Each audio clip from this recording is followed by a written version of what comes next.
guddida dib u dhiska madaarka Burco ayaa ka warbixisay halka ay marayaan dib u dhiska madaarkaasi waxayna sheegeen inay bilaabeen in ay sidii ku wareejiyaan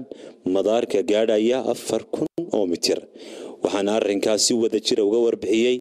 maamulaha madaarka Burco Cabdirasaaq Saciid Xaaji Axmed gudoomiyaha guddida dib u dhiska madaarka Burco Sheekh Cali Mawlid xogayaha guddidaasi Yaasiin Maxamed Shire Yaasiin X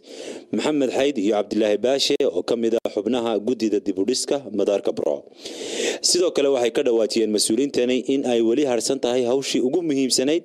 ee ahayd dhabaha orodka diyaaradaha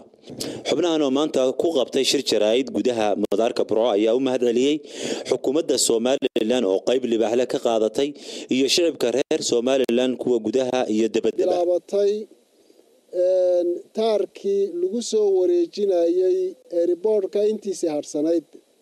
inta darbiga ka dhisnayd waxay ahayd 4 kilomitir haddana 4 kilomitir iyo wax yar ayaanu oo siliga ayaa lagu soo wareejinayaa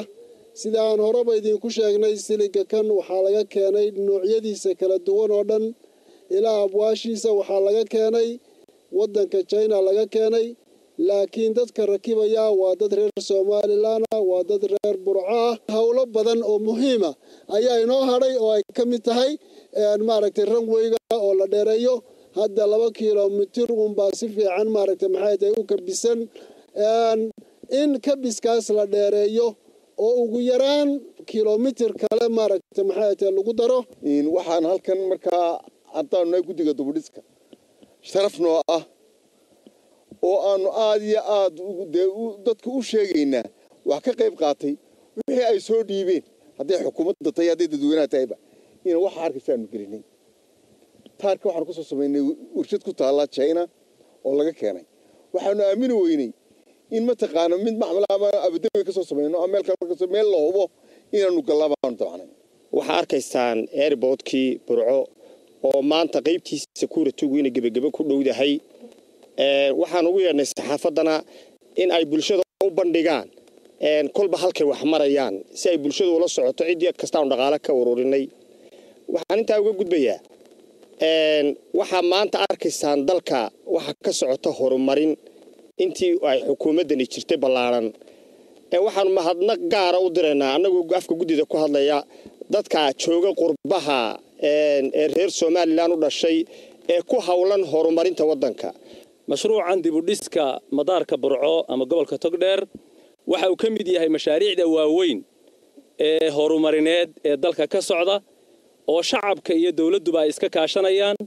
qurba jooggu ay doorkooda ka qaadanayaan maanta xaggii security-ga ama nabadgelyo ahaan waxyaabihii shuruudaha looga baahnaa ayaa markaa la soo gabagabaynayaa waa arkaysaan siliga la keenay ama lagu wareejinayaa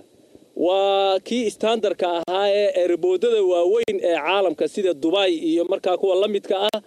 ee siligyadii ku xidhnaa weeyaan gabowda wajigii security-ka madaarka oo maanta wixii ka dambeeya haddii Ilaahay ka dhigo marka marshuucan soo xidhmo dhismaha muddadii intii gudoomiyuhu sheegay socon doontaa albaab laga soo galo oo laga baxa mooyaan meel kale madaarka lagama soo gali karo lagamana bixi karo haddii Ilaahay ka dhigo